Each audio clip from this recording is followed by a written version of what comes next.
Right now, while you're watching this video, data is moving beneath the ocean floor at nearly the speed of light.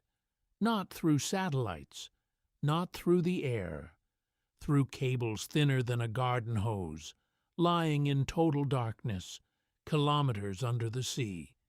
Cut a few of them, and entire countries can slow down overnight. Banks, hospitals, stock markets, phones, all of it running through glass threads on the ocean floor.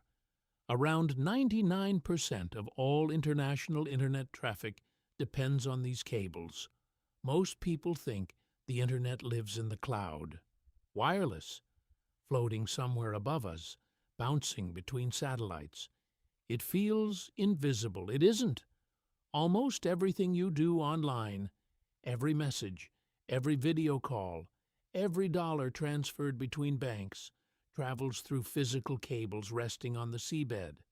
Not most of it, almost all of it.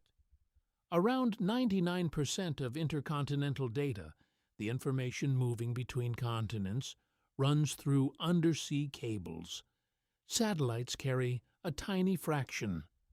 The real backbone of the internet is glass fiber, laid across ocean floors, connecting continents like a nervous system wrapped around the planet.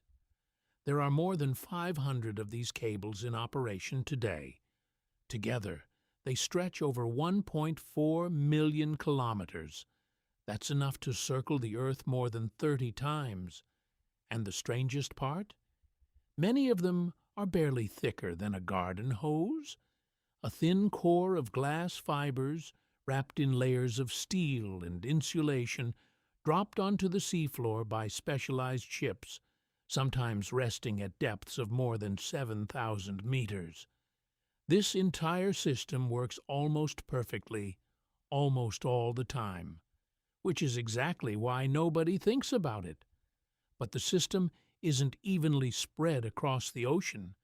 It funnels through a small number of narrow critical points, choke points, places where dozens of cables run through the same narrow stretch of water because geography leaves no other option. The Red Sea is one of them. A huge percentage of traffic between Europe and Asia is squeezed through this narrow body of water, connecting the Mediterranean to the Indian Ocean. One relatively small area, carrying a massive share of global communication. The Strait of Malacca is another. Between Indonesia and Malaysia, this narrow passage carries not just oil and shipping, but a significant portion of the cables connecting Asia to the rest of the world. Near Taiwan, cables cluster again, because the island sits at a critical junction connecting major economies across the Pacific. And in the Baltic Sea, dozens of cables run close together, linking northern Europe in a tight, shallow, heavily trafficked corridor. Look at a world map of undersea cables, and you don't see something spread evenly across the oceans. You see bottlenecks, narrow corridors carrying enormous weight, a handful of places where, if something goes wrong, the consequences don't stay local. And that's when the world discovered something frightening. These cables don't just carry the internet, they can break. And the strangest part? The people building many of these cables today are no longer telecom companies. And when they do, the effects can be felt thousands of kilometers away. Entire nations have learned this the hard way. In January 2022, an undersea volcano erupted near Tonga, a small island nation in the South Pacific. The eruption was massive, one of the largest recorded in decades, and it severed the single undersea cable connecting Tonga to the rest of the world. Overnight, an entire country went almost completely dark. No internet, barely any phone service. For days, most communication with Tonga had to go through expensive, limited satellite links, while engineers raced to repair a single cable lying deep underwater. It took weeks to fully restore the connection. One natural event, one cable, one country isolated. In 2024, multiple cables were damaged in the Red Sea, in the same corridor carrying huge volumes of traffic between Europe, Africa, and Asia. Internet providers across multiple countries reported slowdowns. The exact cause was debated: ship anchors, regional tensions, accidents, but the effect was not. A vital corridor of the global Internet had been disrupted, and rerouting that much traffic through other paths put pressure on systems never designed to carry the extra load. In the Baltic Sea, cables connecting countries like Finland, Estonia, and Germany have been damaged multiple times in recent years, raising alarms across the region. Authorities have investigated cargo ships dragging anchors across the seabed, sometimes for hours, over the exact path of critical cables. And near Taiwan, cables connecting the island to the outside world have been cut on more than one occasion.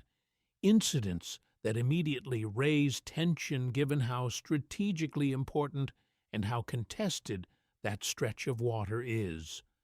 None of these events, on their own, broke the Internet. The system has redundancy. Traffic reroutes. Other cables pick up the load. But every incident reveals the same uncomfortable truth.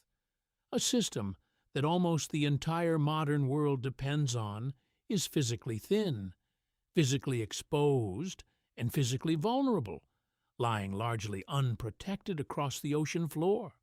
So, who is responsible for protecting it? For decades, the answer was telecom companies and national governments. Cables were built, owned, and maintained by a relatively small group of telecommunications providers, often through international consortiums, laying and sharing infrastructure across borders. But that's changing. And this is the part most people don't expect. Walk through the list of newer cables being built across the Atlantic, the Pacific, and beyond, and you'll start seeing different names attached. Not just telecom companies: Google, Meta, Microsoft, Amazon. Some of the world's largest technology companies now own more of the Internet's physical backbone than most people realize. These companies have moved from simply using the Internet's infrastructure to building and owning massive parts of it directly. Google alone has invested in or built more than 20 undersea cable systems, some of them entirely on its own.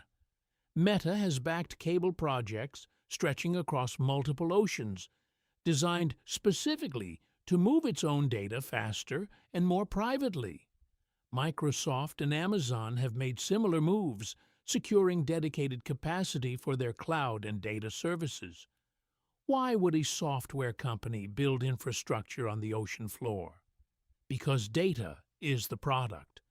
The faster and more reliably these companies can move information between their data centers across continents, the better their services perform, and the more they control. Owning the cable means controlling the speed, the priority, and the security of your own traffic, instead of depending entirely on someone else's network. So, the system that connects the modern world is no longer just being run by governments and telecom providers. Increasingly, some of its most critical arteries are owned by a handful of the largest technology companies on Earth. The Internet feels wireless, invisible, weightless, everywhere at once. But in reality, it's one of the most physical systems humanity has ever built. Thousands of kilometers of glass lying silently across the ocean floor, threading through narrow corridors that the entire world depends on. Every photo you've ever sent, every dollar you've ever transferred, every video you've ever watched, every message you've ever received, traveled through glass lying silently at the bottom of the ocean, and increasingly through infrastructure owned by a handful of private companies. If you enjoyed this documentary, subscribe to Behind the Map, because sometimes the most important stories are hidden in places the world has already forgotten.